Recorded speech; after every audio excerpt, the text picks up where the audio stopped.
And that was Noah Pransky reporting. The latest research shows an increase in the number of teens online. Pew researchers say smartphone ownership is nearly universal among teenagers. 50% of teens ages 15 to 17 said they were online almost constantly, while 40% of teens ages 13 to 14 said the same thing. Our Sally Hernandez talked to Rebecca Klar from The Hill about more on this poll. Rebecca, tell me a little bit about what surprised you most about this research. I think what really stood out to me about this research is we've seen a lot of this mounting scrutiny over social media companies in terms of how their products can be addictive towards teenagers or pose harm. So it was interesting that this poll looked at how teenagers are self-reporting their use of these platforms. And what stood out to me the most is that nearly half of teens said that they're online almost constantly. And while that was similar to the amount that the researchers saw last year, it's almost double the amount who said the same in 2014 and 2015. So at that time, there was still a lot of prevalence of social media, but there was a lot more teens who were saying they were using these platforms several times a day as opposed to that almost constantly amount. Wow. You even included the U.S. Surgeon General, how he had a warnings in May. What did he say?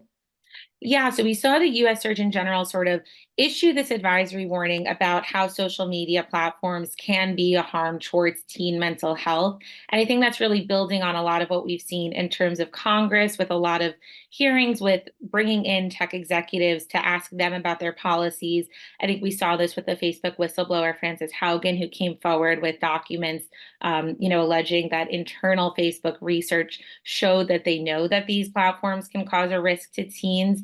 So I think that this is really just another example that shows how much teens really are online and using these platforms. And as you mentioned, they're using several platforms. Is there one in particular that they're really leaning towards?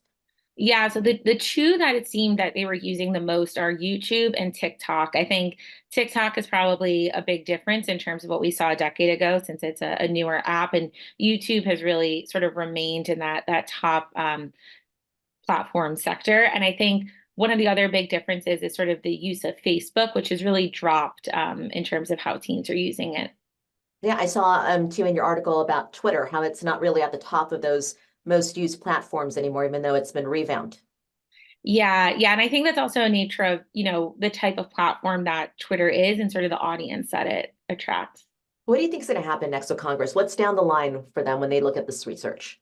Yeah, I mean, I think that there's two proposals that they've been pushing towards that are bipartisan. One that would update kids' online privacy rules, and another that would sort of follow in the footsteps of what the UK and Europe have done in terms of setting a duty of care for social media platforms to prevent harms.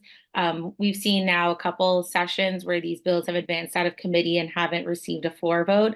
And I know there's a busy agenda ahead of them. So I think that people who are backing these bills are really going to try and push those forward, but I think it's yet to be seen if they'll get that done again.